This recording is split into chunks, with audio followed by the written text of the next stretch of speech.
My name is Sari van Poelje. I'm the director of Intact Academy. And at Intact Academy, you can do all sorts of accredited training to become a kick-ass coach or consultant.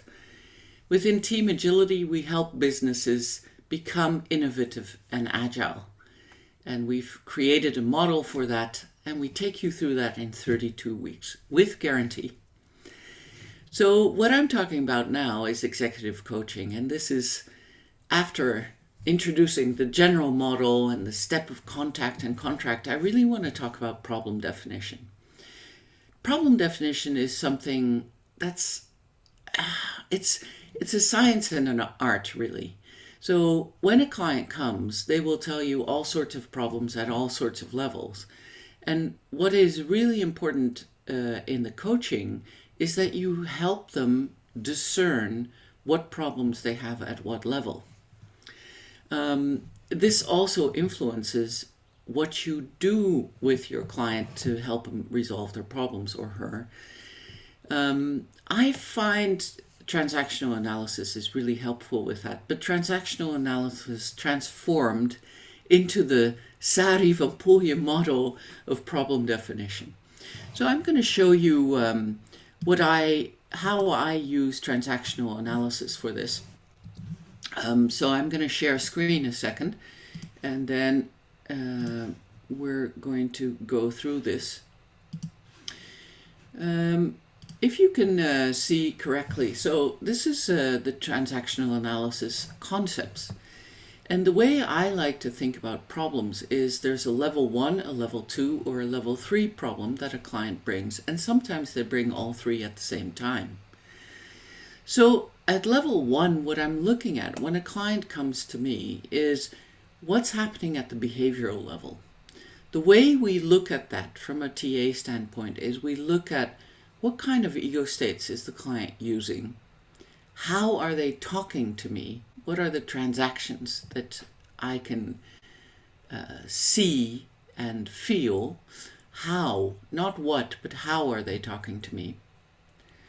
Are they being active or passive in that? Are they showing me, behaviors like doing nothing or agitation or violence? That tells me something about what's going on inside for them.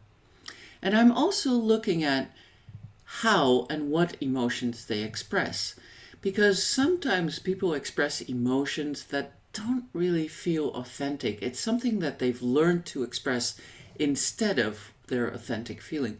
For instance, lots of guys that come in, and I do a lot of, 90% of my clients is men in executive positions. What I see them do is often they express anger over fear, and we call that a racket feeling, that anger, and the authentic feeling might be the fear. I'm not saying that's a rule, but it happens very often in my practice. So at the first level, what I'm looking for is patterns of behavior. How people say things tells you something about what's going on for them. If they often say things from, we call that a parental position, like should, they have to, it tells me something about what's going on for them inside.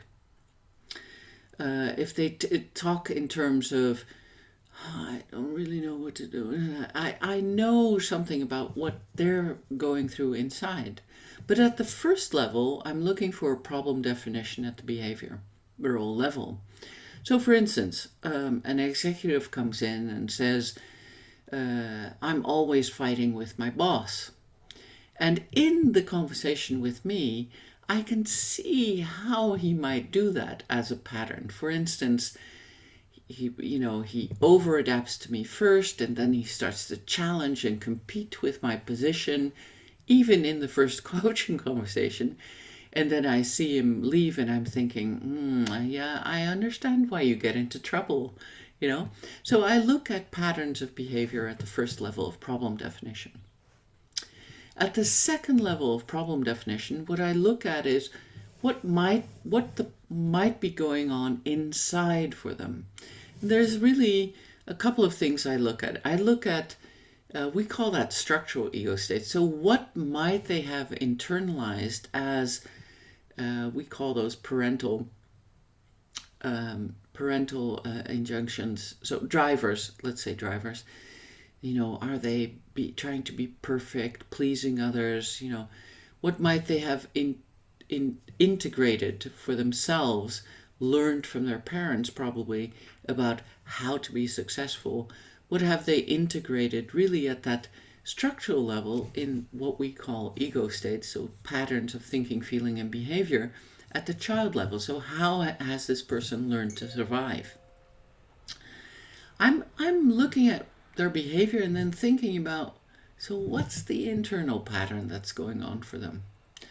I'm also thinking, how are they relating to me? Because are they relating to me as equal, or are they, relating to me at an unequal level, either making themselves smaller or larger? Are they not thinking anymore and kind of exporting all the thinking and feeling to me? It's interesting to see how people create symbiosis in those first sessions of coaching. And I look at that not to work with it, obviously, but also to see how might this person have related in previous parts of their life. And does that inform me in any way about how they can get into trouble in their life here and now? What I also look at in this relational interpsychic area is, are they running rackets or playing psychological games? That's usually preceded by discounting. Discounting means that you blank out information in the here and now at many different levels that could help you solve the problem. So, for instance, one man came to me. I had him for a long time, but he came back because he wanted to stop smoking. So I looked at, how does he keep on smoking when this is an intelligent guy, he knows it's unhealthy for him. And I heard him say, actually I don't smoke that much. And when I checked, he said, I smoke 2 packs a day. And I thought, that's quite a lot in my world. And then I said, what's the problem? And he says, I know it's unhealthy in general, but I don't have a problem with it. My father also smoked till he was 92. He was never sick a day in his life.